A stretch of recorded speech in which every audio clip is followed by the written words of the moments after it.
Kia ora guys, I'm Mikey the brand ambassador for East Imperial down here in New Zealand. Thanks for having me. Hope everybody's doing okay in this crazy time. We're all in lockdown down here as well for at least another 2 weeks. We have no F&B, no restaurants, no bars open. Basically closed until further notice. So it's similar to around the rest of the world. It's all pretty very uncertain at the moment. Wish you all the best from down here in New Zealand, but on a brighter note, I'm here to chat with you about our product, our East Imperial tonic range, as part of this awesome Bart's Bottles seminar series that they've put on. So without further ado, to get us started, let's talk about kind of our origin. Now, East Imperial was started with more of a philosophy or a story, not necessarily a brand. It was the brainchild of two friends, frequently enjoyed gin and tonics together, and noticed there's a surge of new gins on the market. But not necessarily the mixer, as some would say that kind of lion's share of the beverage wasn't necessarily being showcased as much as you'd expected. This kind of got them thinking, and in the end, kind of bubbled away for a while and ended up coming to this discovery of what was a long-lost family recipe. This family tonic recipe actually dates back to 1903. It was from one of our founders' great-grandfathers, who was a chemist in the Mombasa region in Kenya.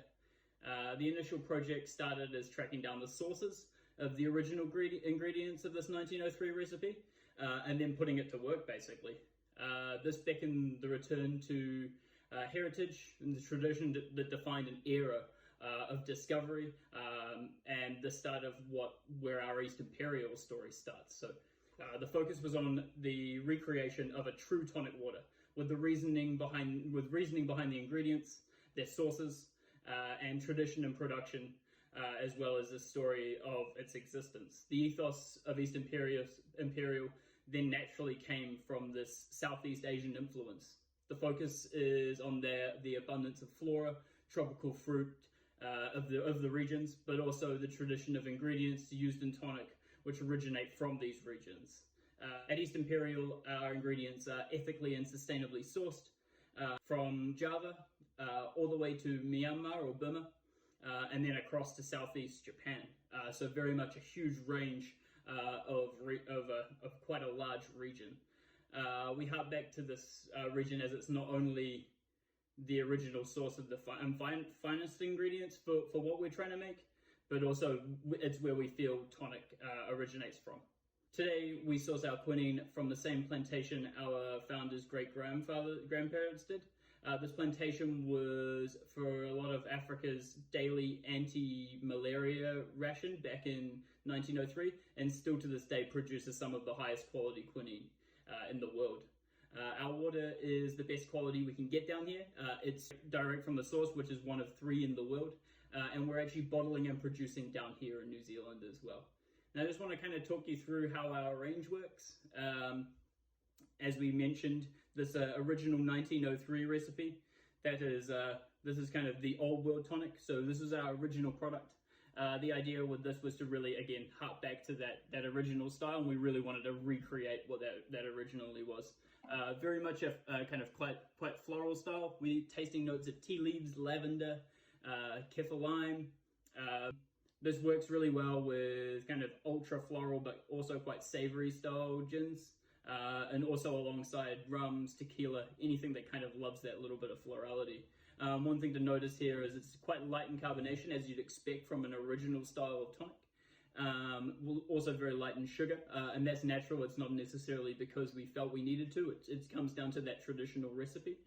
And we're also running quite high in quinine, so very traditional. This really emphasizes those kind of natural botanicals that you expect to see in your gin.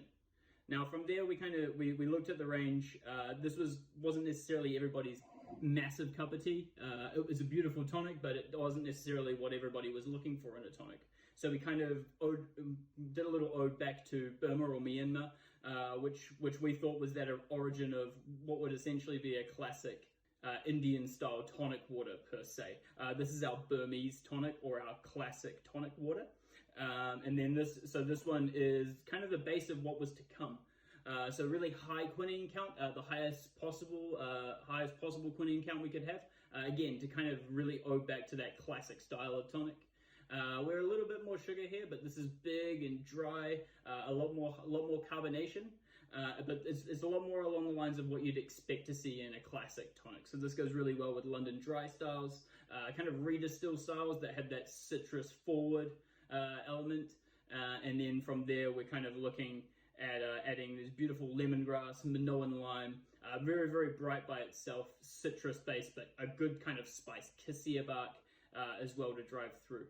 Now, the next two tonics we have actually kind of came around about the same time, and one thing to really note is they're actually built on very much the same profile as what our classic tonic is, but what we did here is we actually switch out the citrus botanicals.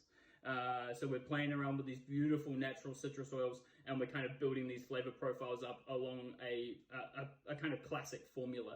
So the first one here we'll talk about is the yuzu, obviously that classic kind of Southeast Asian citrus hybrid, a combination of the Maya lemon and mandarin, so you get that beautiful florality from the mandarin alongside some kind of dryness from that Maya lemon, which kind of adds to quite a cool way of adding citrus to different styles of gin. Quite often I like to use this with gins that don't necessarily have a kind of big citrus backbone. Anything that's kind of coriander heavy, or again anything kind of quite floral and that kind of stuff. Again, similar, we're having exactly the same kind of quinine levels, similar kind of sugar content as well, and high carbonation as well. So very much a textural element here, great as a kind of citrus replacement. Works amazingly with savory style gins, anything that's got that green element, mint, any fresh kind of green herbs, but also, yeah, anything savory, so the likes of seaweed, anything like that kind of goes really well with this, and coriander heavy also. From there, we're actually switching this out for a grapefruit as well. So taking on this whole idea of Harry Craddock, might know a famous bartender called Harry Craddock from the 1930s, who was originally at the Savoy Hotel. And this play on forbidden fruit.